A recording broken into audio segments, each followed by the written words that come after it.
Welcome. Today we're going to do a Tarte de Santiago, and this is what we're going to do. And I'm going to talk about the ingredients in a moment.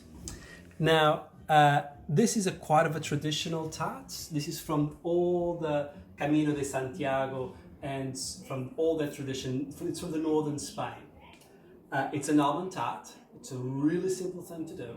Only 3 basic ingredients we're going to talk about in a moment. And it will take you roughly about half an hour to do overall. Let's start. And so these are the ingredients you're going to need. You're going to need 4 eggs. You're going to need some 200 grams of almond flour, 200 grams of white sugar, and some icing sugar as well for the topping. And of course, you're going to need some utensils. You're going to need a scale, a blender, a tart base, some baking paper, a bowl to mix everything with, and some olive spray. So now that we have everything here together, let's start. And we'll start by preheating the oven at 175 degrees while we're cooking. And I'll do fan force to start with. 175, and let's just let it heat for now. So when I'm cooking, I always like to have a bit of a tea towel to clean my hands here, so I just like to have it there. So remembering the ingredients, we're going to start with the sugar and the eggs. My bowl on top of the scale just makes it easier. Let's start with 200 grams of sugar. And there we go. 200 grams of white sugar, and then we'll just put 4 eggs inside there directly. And now you blend it all together, starting slowly.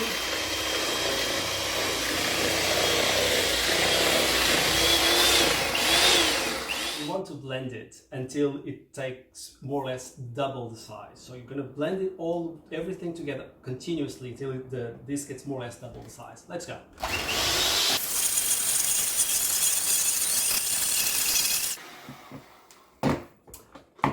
Now, this has now a nice consistency, and as you can see, it's more or less double the size. Now, not much more than double the size, because otherwise we get too smooshy, and we wanted some consistency in the tart as well. Okay, now on a separate bowl here, I'm going to put 200 grams of almond flour.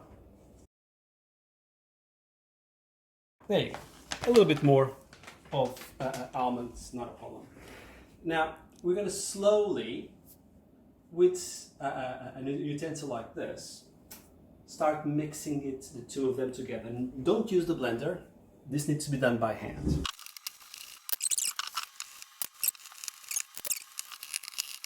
And it's almost ready. Now, at this stage, some people like to put a little bit of cinnamon, and others like to put a little bit of lemon. Personally, you might want to choose to do it, but for me, I keep it as is. So now it's time to prepare the base of the tart to go into the oven. I'll be back. Now we have here the base. We're going to put some baking paper. Yes, this is a non-adorned, but you still would be good to use one of these. And you'll see that I'll probably do a bit of an overkill. So not only I will do this here, but I will, and then when we put the dough here, this will go down. I'll also put a little bit of olive spray, because it really needs to be easy to take this thing out. Okay, here we go.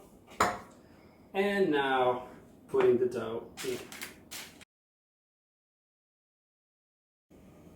Just making sure you get everything out of the bowl. And when no one is watching, you can even lick this. This is quite yum. I'm gonna cut the excess just to make it easier now. So now it's time to put it in the oven. I've preheated the oven to 170 degrees, and we're gonna put it there and it'll stay there for about 25 minutes. And now, 25 minutes, nothing to do. Now it's time to probably get a glass of wine to your wife, and while we wait till it gets cooked. And there we go. Getting a glass of wine out. Getting a bottle of wine. And just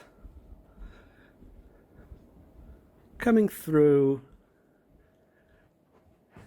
So this is a wine that has a very good flavor, and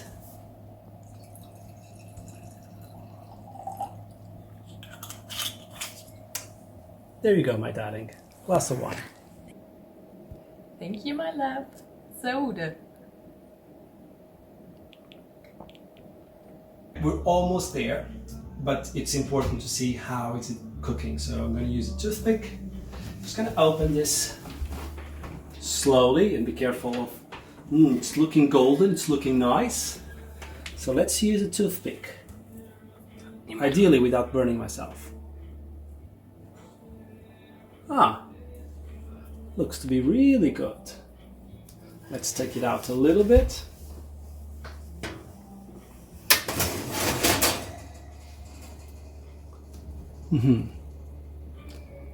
It seems to be well cooked, which means it's time to take it out. Let's go.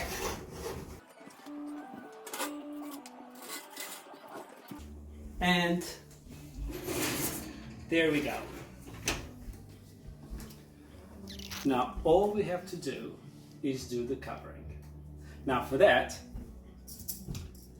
I have previously printed a cross of Santiago, because this is a Santiago tart.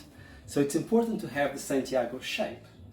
So I've 3D printed with something like this, but you can also print in the printer and get a piece of paper. It will do exactly the same.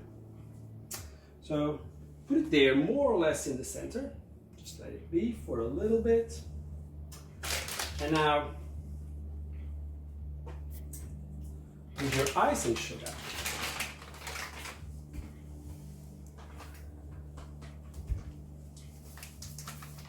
and then just slowly walk around.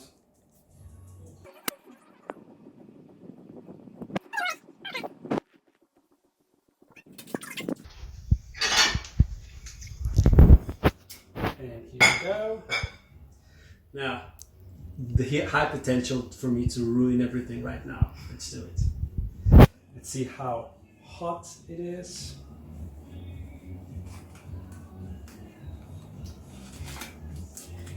And taking the middle out slowly.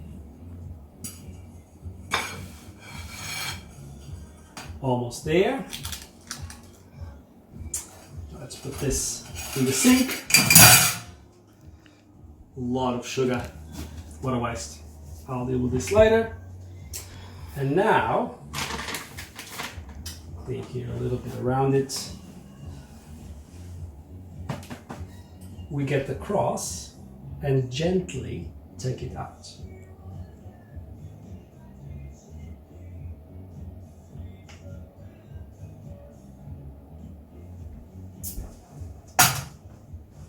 Not 100% the cross.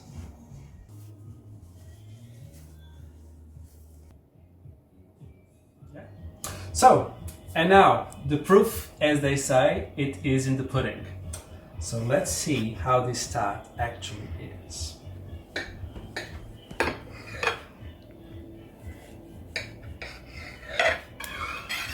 It's quite crumble.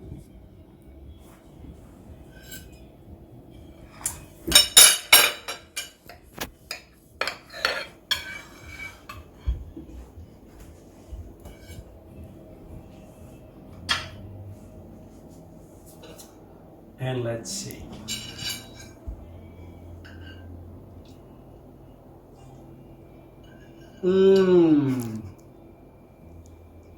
Delicious. Want one? Yes, thank you.